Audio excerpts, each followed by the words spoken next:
Welcome, dear viewers, to a story that will touch your heart and stir your soul. Today, we're diving into the tale of a father, once the cornerstone of his family, now left behind in the twilight of his years. But what his children don't know is that their choice to abandon him in a nursing home will set off a chain of events that will change everything they thought they knew about life, love, and legacy. Stay with us as we unravel the surprising inheritance that comes not just in the form of money, but in lessons learned the hard way. Trust me, this is a story you won't want to miss. Get comfortable. The story is about to begin. The Thompson siblings sat around the large dining table in David's luxurious home, the tension thick enough to cut with a knife. David, always the one to take charge, leaned forward, his fingers tapping impatiently on the polished wood surface. "We need to talk about Dad," he started, his voice firm. "He's not getting any better, and we can't keep putting off this decision." Sarah shifted uncomfortably in her seat, glancing at Michael, who was staring out the window, clearly wishing to be anywhere but there. "He's not happy at Sunset Haven," she said quietly. "I know he's lonely." "Lonely?" David scoffed. "He's safe, he's cared for, and honestly, it's the best we can do right now. We all have lives, Sarah. We can't be there for him all the time." Michael finally turned to join the conversation, his expression indifferent. "Look, it's not ideal, but what's the alternative? He lives with one of us.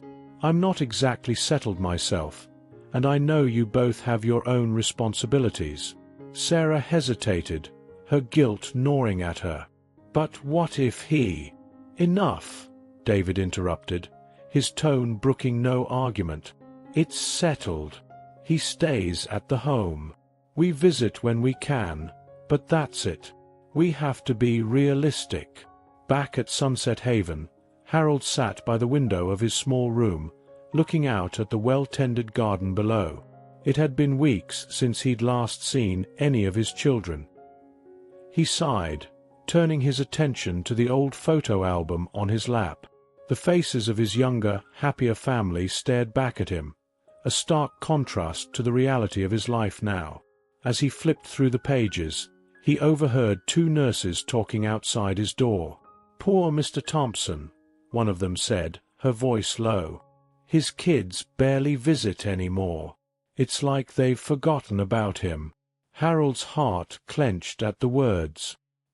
He had always been there for his children, providing for them, guiding them, and now, in the winter of his life, they had left him behind.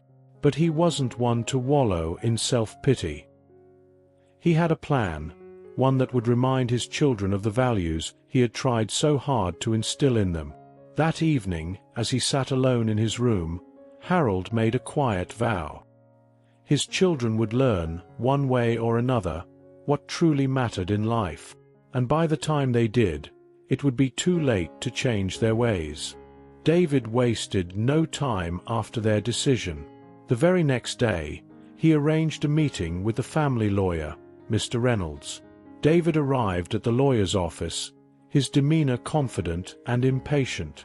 Mr. Reynolds, an older man who had been Harold's trusted advisor for years, greeted David with a nod, sensing the urgency in his visit. "Mr. Thompson," Reynolds began, settling behind his large oak desk, "I understand you're here to discuss your father's estate?" David nodded curtly. "Yes, we need to get everything in order. My father's health is declining, and I want to ensure that the will is executed properly when the time comes." Reynolds raised an eyebrow, noting David's choice of words. "Of course," he replied, carefully choosing his own. "Your father's wishes are quite clear in his will, but I must tell you, there are some unique conditions attached." David frowned, his impatience growing. "Conditions? What kind of conditions?" Reynolds hesitated, his gaze steady. "Your father wanted to ensure that his legacy wasn't just about money, Mr. Thompson. He's tied the inheritance to some specific requirements, things you and your siblings must fulfill. David leaned back in his chair, a look of disbelief crossing his face. "You're telling me that we have to jump through hoops to get what's rightfully ours?" Reynolds offered a small, knowing smile. "Let's just say your father wanted to ensure that you and your siblings understood the value of what you'll be receiving." Meanwhile, Sarah found herself pacing in her living room, unable to shake the feeling of guilt that had been nagging at her since the family meeting. She had always been the one to feel things deeply, and the decision to leave her father in the nursing home was weighing heavily on her heart. Her thoughts were interrupted by a call from David, who relayed the information from the lawyer. "Can you believe it?" David's voice crackled over the phone. "He's put conditions on the will. We have to do something to get the inheritance, Sarah." Sarah bit her lip, her unease growing. "What kind of conditions?" "I don't know all the details yet, but Reynolds says it's about more than just money. Look, Sarah, we need to be prepared. Whatever it is, we have to go along with it. We can't afford not to." As Sarah hung up the phone, she felt a sinking feeling in the pit of her stomach. She didn't like the sound of this at all, but what choice did they have? Across town, Michael was packing for yet another trip, this time to South America. He had always found solace in escaping, in distancing himself from the family drama. But as he shoved clothes into his suitcase, he couldn't help but think about his father, alone in that nursing home. The guilt was there, buried deep, but Michael was an expert at ignoring it. Still, something about this trip felt different. A nagging thought that maybe, just maybe, he should stick around this time. But Michael pushed the thought aside, convincing himself that everything would be fine without him. It always was, wasn't it? Back at Sunset Haven, Harold sat across from Mr. Reynolds, the two men deep in conversation. "Are you sure about this, Harold?" Reynolds asked, concern etched in his voice. "This is a bold move." Harold nodded slowly, his expression resolute. "It's the only way. They've lost their way, and if this doesn't bring them back, I don't know what will." Reynolds sighed, respecting the old man's wishes, but still feeling the weight of what was to come. "All right then. It'll be done exactly as you've asked." As Harold watched the lawyer leave, he felt a sense of peace settle over him. Whatever happened next, he knew he had done everything he could to guide his children back to the path they had strayed from. As the months rolled on, the Thompson children visited their father less and less. Life, as always, got in the way. David buried himself in work, his company facing unexpected financial pressures that demanded all of his attention. He barely had time to think about Harold, let alone visit him. To David, time was money, and neither could be wasted on sentimentality. Sarah, on the other hand, was drowning in her own responsibilities. Between managing her legal career and raising her two children, she found herself constantly running on empty. The guilt of neglecting her father gnawed at her, but she pushed it aside, convincing herself that Harold was well taken care of at Sunset Haven. Yet, every time she passed the nursing home on her way to work, she felt a pang of regret, as if she should be doing more, but never did. Michael was rarely in town long enough to even consider a visit. His photography career took him all over the world, and he thrived on the freedom it offered. The open road was his escape from the responsibilities he refused to shoulder. But as he captured breathtaking images of distant lands, a small part of him wondered what he was really running from. The postcards he occasionally sent to Harold were more of a formality than a genuine connection. At Sunset Haven, Harold had settled into a routine. The days passed in a blur of meals, medication, and conversations with fellow residents who, like him, had been left behind by their families. But Harold's mind was still sharp, and he found comfort in small friendships with others in the home. There was Martha, a retired schoolteacher who loved to discuss literature, and George, a former mechanic with a quick wit and a kind heart. These people, strangers turned companions, became Harold's new family. But as the weeks passed, Harold began receiving letters. They came in plain, unmarked envelopes, always addressed to him in a neat, careful script. The contents were brief, sometimes cryptic, but always hinted at a past that Harold hadn't shared with his children. The letters spoke of memories from long ago, of choices made and secrets kept. They stirred something deep within Harold, a sense of unfinished business that he had long thought buried. Meanwhile, David's life was becoming increasingly chaotic. His company, once thriving, was now facing severe financial difficulties. Deals were falling through, clients were backing out, and David found himself in a constant state of anxiety. The thought of the inheritance was a small comfort, but even that was tinged with uncertainty due to the conditions of the will. David hadn't fully grasped what those conditions entailed, but he knew he couldn't afford to lose the money. At the same time, Harold's health was beginning to decline. The nurses noticed it first, the way he moved a little slower, the way his hands trembled slightly as he reached for his tea.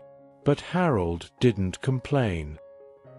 He had accepted that his time was running out, but he was determined to see his plan through. The letters continued to arrive, and Harold found himself looking forward to them, as if they were the last pieces of a puzzle he needed to complete.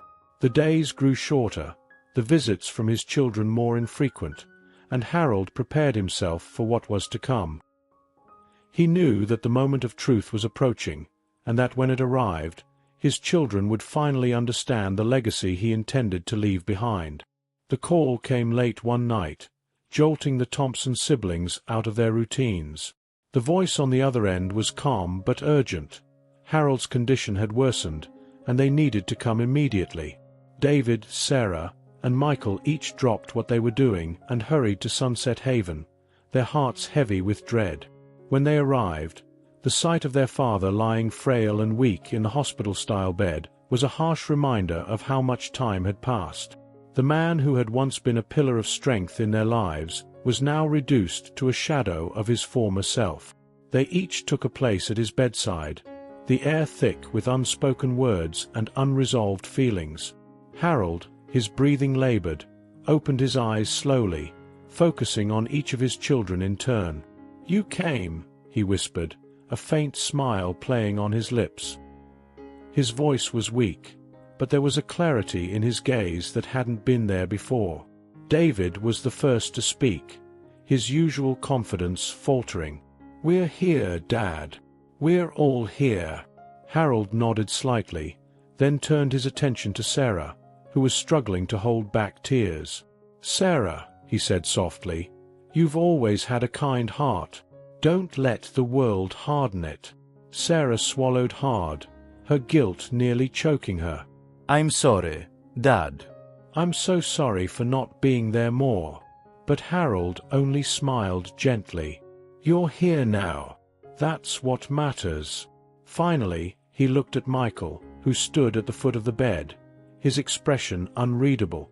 "Michael," Harold said, his voice growing weaker, "you've always wanted to find your own path. Don't lose sight of who you are along the way." Michael nodded, unable to speak, the weight of his father's words settling heavily on him. Harold's eyes fluttered closed for a moment, and when he opened them again, there was a softness in his gaze that none of them had seen before. "I've loved you all, in my own way.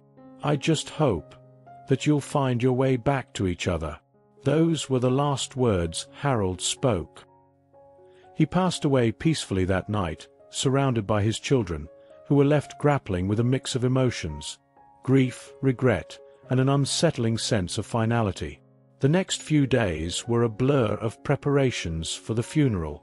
The siblings, still reeling from their father's death, found themselves in the uncomfortable position of planning his final farewell. The funeral was a modest affair, attended by a handful of family friends and the few residents from Sunset Haven who had grown close to Harold in his final months. As the service ended, the siblings were approached by Mr. Reynolds, the family lawyer. "We'll need to meet soon to go over your father's will," Reynolds said, his tone serious. "There are some details we need to discuss." David nodded, his mind already spinning with thoughts of what the will might contain. Sarah, still caught up in her grief, barely registered the words, while Michael, true to form, was already planning his next move, trying to distance himself from the emotional weight of the situation.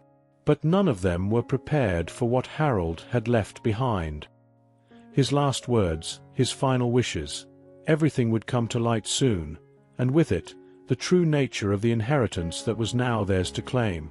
The day of the will reading arrived with a heavy sense of anticipation. The Thompson siblings gathered in Mr. Reynolds' office, the atmosphere tense and expectant. David sat at the head of the table, his expression stern and impatient. Sarah fidgeted with her hands, her nerves frayed, while Michael slouched in his chair, trying to appear indifferent but clearly on edge. Mr. Reynolds entered the room with a solemn expression, carrying a thick folder that contained Harold's final wishes. He took his seat and glanced at each of them before beginning. "As you all know, your father was a meticulous man. He took great care in drafting this will, and it is my duty to execute it exactly as he intended." David nodded, eager to get things moving. "Let's just get on with it." Reynolds opened the folder and began reading aloud, detailing the usual formalities, Harold's assets, the division of property, and other matters. But then, the lawyer's voice took on a more deliberate tone as he reached the heart of the document. "There is, however, one crucial element to this will that you must all understand," Reynolds continued. "Your father's estate is not to be distributed immediately. Instead, there are specific conditions that must be met before any of you can claim your inheritance." The room fell silent, tension mounting as the siblings exchanged uneasy glances. David leaned forward, his voice tinged with frustration. "What kind of conditions?" Reynolds looked down at the paper, his expression unreadable. "Your father has stipulated that in order to receive your share of the inheritance, each of you must engage in a year of community service. The nature of this service is to be charitable and beneficial to those in need. Only after you have completed this year, and demonstrated true commitment, will you be entitled to your inheritance." David's reaction was immediate and explosive. "This is ridiculous. A year of community service? What was he thinking?" Sarah, on the other hand, felt a deep pang of regret. She had always known her father was trying to teach them something, but this was more than she had expected. "It's what he wanted, David," she said quietly, trying to make sense of the situation. "Maybe it's his way of making sure we understand the value of what we're receiving." Michael remained silent, his mind racing. The idea of being tied down for a whole year was suffocating, but he also knew that without the inheritance, his future would be uncertain. He wasn't sure what to think, but one thing was clear: there was no easy way out of this. Reynolds cleared his throat, drawing their attention back to him. "There's more. Your father wanted you to know that this is not just about the money. He hoped that through this process, you might find something more valuable, something he believed you had all lost sight of over the years." David's face was flushed with anger. "He's punishing us, even from the grave." Sarah shook her head, her voice barely a whisper. No, David. "He's giving us a chance to make things right." Michael finally spoke, his tone resigned. "So, what happens if we don't do it?" Reynolds looked at him with a steady gaze. "If any of you fail to complete the conditions, your share of the inheritance will be donated to charity. It's all or nothing." The room fell silent again, each sibling lost in their thoughts. The path ahead was clear, but it was fraught with challenges that none of them had anticipated. Harold's final act was not just about distributing wealth. It was a test, a lesson, and a last attempt to bring his family back together. Whether they would rise to the challenge or let the inheritance slip through their fingers was a question that would only be answered in time. The first few weeks after the will reading were filled with tension and uncertainty. David, Sarah, and Michael each faced the daunting reality of the challenge their father had left them. A year of community service seemed like an eternity, especially when their lives were so tightly wound around their own ambitions and routines. David, true to his nature, approached the situation with a mix of resistance and determination. He wasn't about to let his father's conditions deprive him of what he considered rightfully his. But the idea of spending time on something as intangible as charity work was foreign to him. He began his community service at a local shelter, his impatience barely masked as he handed out meals to the homeless. The work felt tedious, and he resented every minute of it, seeing it as a distraction from his real responsibilities. But as the days passed, something began to shift. The people he served, with their stories of hardship and resilience, slowly chipped away at his cold exterior, though he would never admit it. Sarah, on the other hand, struggled to balance her life as a lawyer with her newfound responsibilities. She chose to volunteer at a women's shelter, offering legal advice to those who couldn't afford it. At first, she approached the task with a sense of duty, determined to fulfill her father's wishes but unsure of how it fit into her life. But as she listened to the stories of the women she helped, stories of abuse, survival, and hope, Sarah began to find a deeper sense of purpose in her work. The lines between her professional life and her community service began to blur, and she found herself more invested in the well-being of these women than she ever expected. Michael, the most reluctant of the three, dragged his feet at first. He had always valued his freedom above all else, and the idea of committing to something for a full year was suffocating. But with no other options, he started volunteering at a youth center, teaching photography to underprivileged teenagers. At first, he saw it as just another gig, something to get through. But the kids, with their raw talent and eagerness to learn, reminded him of why he had fallen in love with photography in the first place. Slowly, Michael began to look forward to his time at the center, finding a connection with the kids that filled a void he hadn't even realized was there. As the months passed, the siblings found themselves drawn deeper into their community work, despite their initial resistance. They were surprised to find that the work wasn't just a means to an end, it was changing them in ways they hadn't anticipated. David, the once cold and calculating businessman, began to see the people he served as more than just a chore. Sarah, always the responsible one, started to rediscover her compassion and empathy. And Michael, the free spirit, found a new sense of purpose and belonging. But the challenge wasn't just about completing the service hours. It was about proving to themselves and to each other that they could rise to the occasion. The siblings, who had drifted apart over the years, began to reconnect through their shared experience. They started to work together on larger projects, pooling their resources and skills to make a greater impact. For the first time in years, they were a team again, united by a common goal. Yet, despite their progress, the specter of their father's final test loomed large. They knew that their time was running out, and that the real challenge was yet to come. As the year drew to a close, each of them couldn't help but wonder, would their efforts be enough?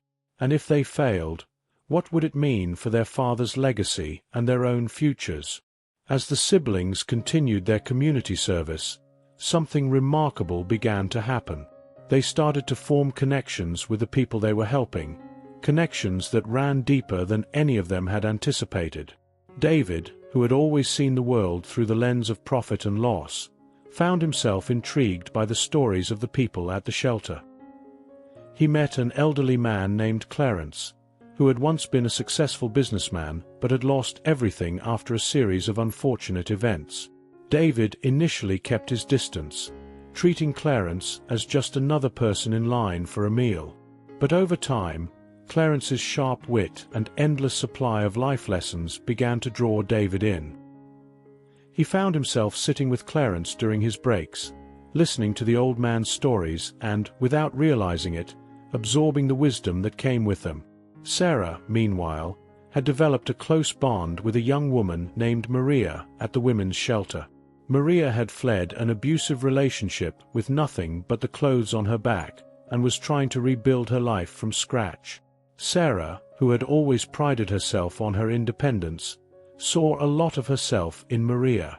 She began mentoring her, not just legally, but personally as well, offering guidance and support. The more time she spent with Maria, the more Sarah began to reflect on her own life and the choices she had made. Maria's courage inspired her, and Sarah found herself reconsidering the way she had been living, particularly her distance from her family. Michael, the most reluctant to embrace the challenge, was the one who experienced the most profound transformation. The teenagers at the youth center were tough, skeptical of adults, and untrusting of authority figures. But Michael, with his easygoing nature and genuine passion for photography, slowly won them over. He began to see the world through their eyes, kids who had been dealt a rough hand, but who still harbored dreams and ambitions. One boy, in particular, Jamal, reminded Michael of himself at that age. Restless, rebellious, but full of potential.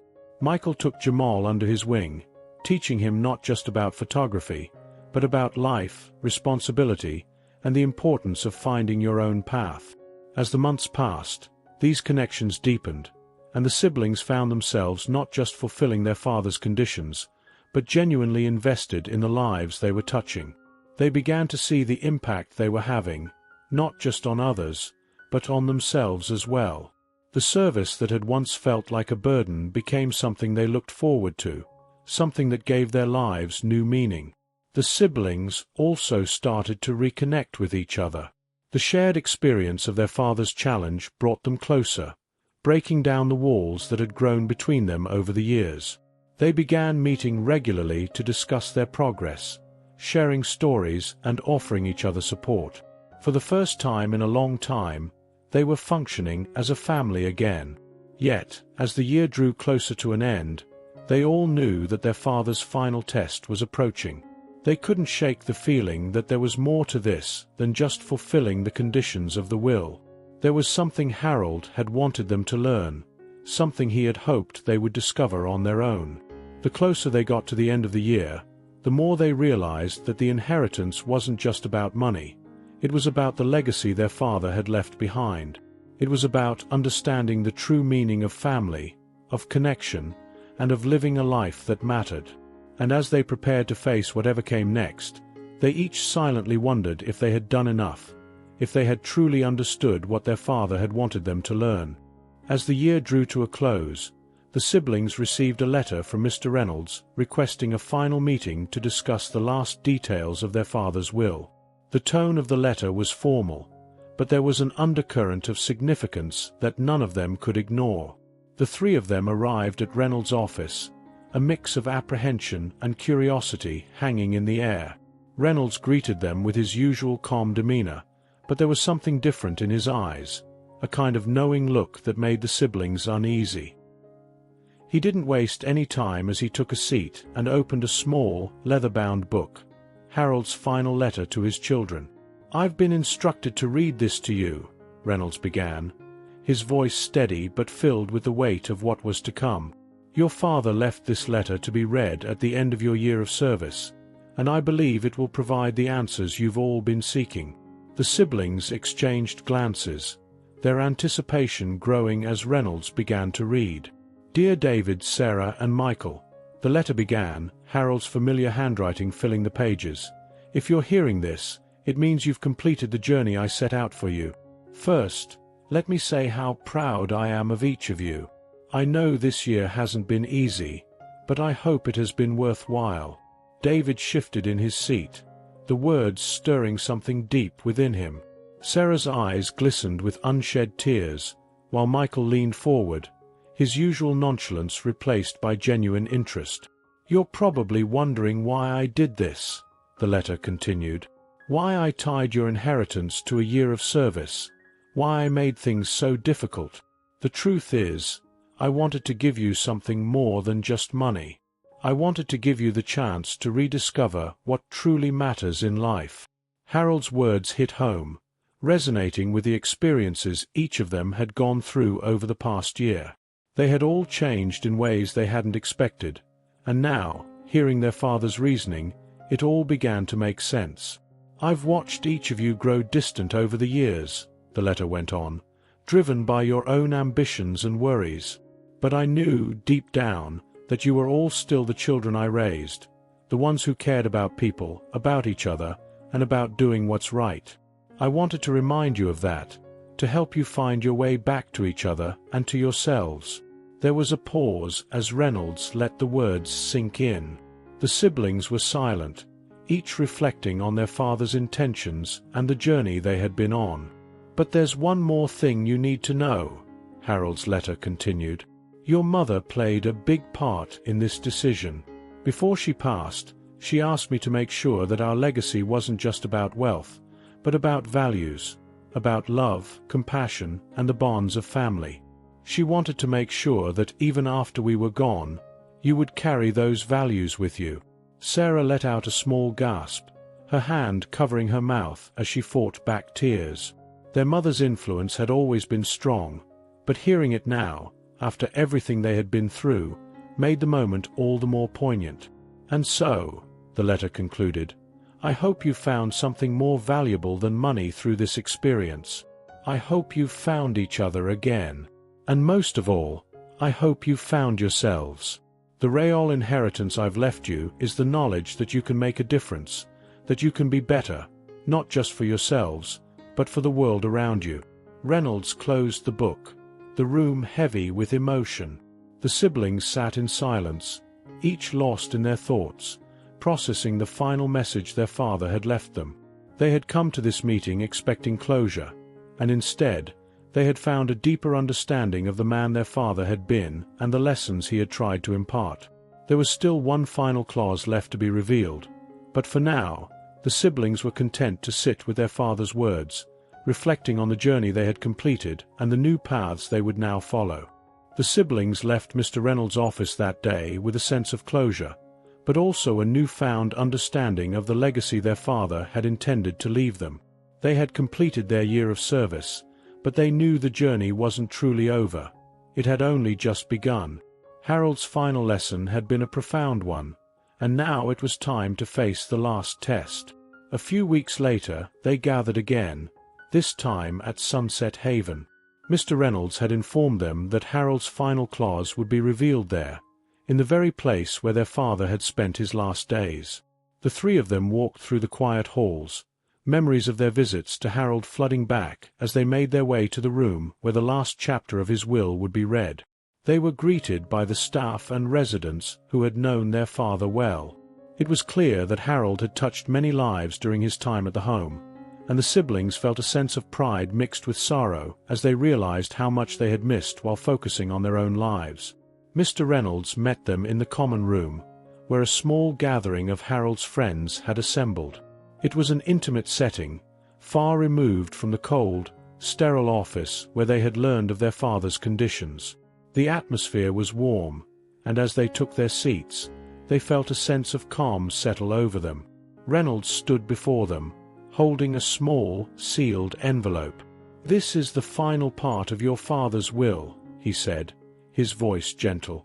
"It contains his last request, the final test of whether you have truly understood the lessons he wanted to impart." The siblings exchanged glances, bracing themselves for whatever was to come. Reynolds opened the envelope and read aloud. "Dear David, Sarah, and Michael," Harold's voice seemed to come alive through Reynolds' words. "If you're hearing this, it means you've made it through the year I set out for you. I hope you've found meaning in the work you've done, and that you've reconnected with each other in a way that money could never buy." There was a pause as Reynolds looked at the three of them, his expression softening. "My final request is simple," the letter continued. "I ask that you continue the work you've started, not because you have to, but because you want to. I've left a portion of my estate to be used for charitable purposes, to help those in need, and I want the three of you to decide how it's used. This is your chance to make a difference, to leave your own legacy. I trust that you will choose wisely." The room was silent as the weight of Harold's final request settled over them. This wasn't just about fulfilling a condition. It was about carrying on their father's legacy in a way that was meaningful to each of them. David, who had always measured success by the numbers on a balance sheet, felt a shift within himself. He realized that his father's final request was about more than just money. It was about using their resources to create something lasting, something that could change lives. Sarah, who had found so much fulfillment in helping others over the past year, knew that this was her chance to continue the work she had started. She could already see the impact they could make, and she was eager to honor her father's memory in a way that truly mattered. Michael, the free spirit who had resisted responsibility for so long, felt a deep sense of purpose stirring within him. This was his chance to make a difference, to use his talents for something greater than himself. He knew that this was what his father had hoped for, to see his children come together, united by a common goal. As the three of them stood together, they realized that Harold's true inheritance wasn't the money or the property. It was the bond they had rediscovered, the values they had embraced, and the legacy they would now carry forward. The story ends with the siblings at peace, having found not just their inheritance, but a new beginning. They leave Sunset Haven that day, ready to honor their father's memory by making a difference in the world, just as he had always wanted. If you enjoyed the video, please give it a like and subscribe to the channel. Leave a comment with a number from 1 to 5 to let us know how much you like the story. Also watch the video that is currently on your screen. See you soon.